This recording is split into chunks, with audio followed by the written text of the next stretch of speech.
مجھ سے میسج لو, مجھ سے کربلا سمجھو. اب کربلا کے بعد تمہاری فرائض, تمہاری ذمہ داریاں یہ بنتی ہیں. عزیزان, آپ قریب تر آ جائیں, تھوڑا کربلا سے بہت قریب تر آ جائیں, کربلا کے نتیجے کی طرف آ جائیں, کربلا کا جو ثمر نکلا ہے اس کی طرف آ جائیں. انقلاب اسلامی, امام راحل رضوان اللہ تعالی علیہ نے کس طرح سے ان شہادتوں سے نہضت بنائی, ان شہادتوں سے کیسے نہضت بنائی. توجہ فرمائیں. امام نے جب نہضت اپنی شروع کی قم میں, وہ دن حضرت امام صادق علیہ الصلوۃ والسلام کی شہادت کا دن تھا.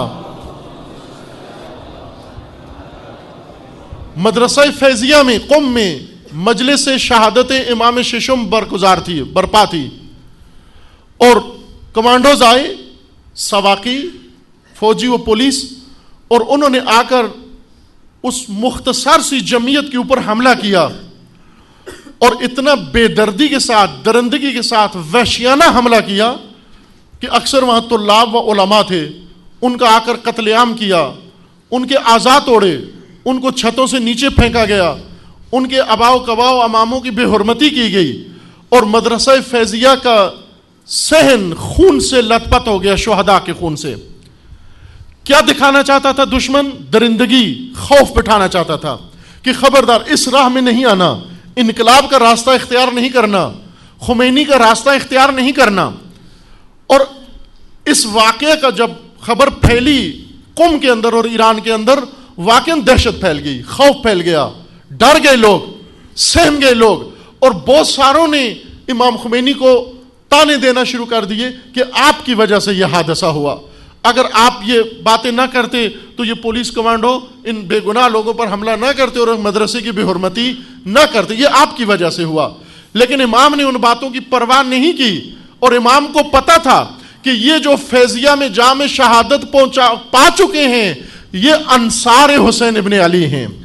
یہ روز عاشورہ کے شہید ہیں, اور میں ابھی مقام زینبی پہ کھڑا ہوں. میرا کام ان شہیدوں کے اوپر اگرچہ اب مجھے تانے ملیں گے, اب مجھے دل دکھائیں گے, مجھے زخم زبان لگائیں گے, مجھے زخم جگر و زخم دل لگائیں گے, لیکن امام کو پتا تھا میں نے کیا کرنا ہے. امام نے کیا کیا؟ اسے حادثہ خونین سے انقلاب کی تحریک شروع کر دی, انقلاب کی نہضت شروع کر دی. امام نے یہ نہیں کہا کہ ان شہیدوں کے بچوں کے لیے اب چندے جمع کرو, امام نے یہ نہیں کہا کہ ان شہیدوں کے لیے اور ویلفیئر کا کام کرو, بلکہ امام نے کیا کہا کہ یہ اپنا کام کر کے جا چکے, اب باقی رہنے والوں نے کار زینبی کرنا ہے, اور امام نے وہ کار زینبی کیا. عزیزان, اگر فیضیہ میں وہ جانے شہید نہ ہوتے, وہ پاکیزہ لوگ جام شہادت نوش نہ کرتے, تو شاید امام خمینی کو نہضت چلانے میں کئی سال اور لگ جاتے. لیکن ان پاک خون نے, اس لہو نے امام کی نہضت کو اتنا تیز کر دیا کہ اب کسی طاقت کے رکنے سے وہ رک نہیں رہی تھی, بلکہ شاہ نے امام کو جلا وطن کر دیا. لیکن فیضیہ کے شہیدوں کے خون نے اس کے اندر اتنی طاقت بھر دی تھی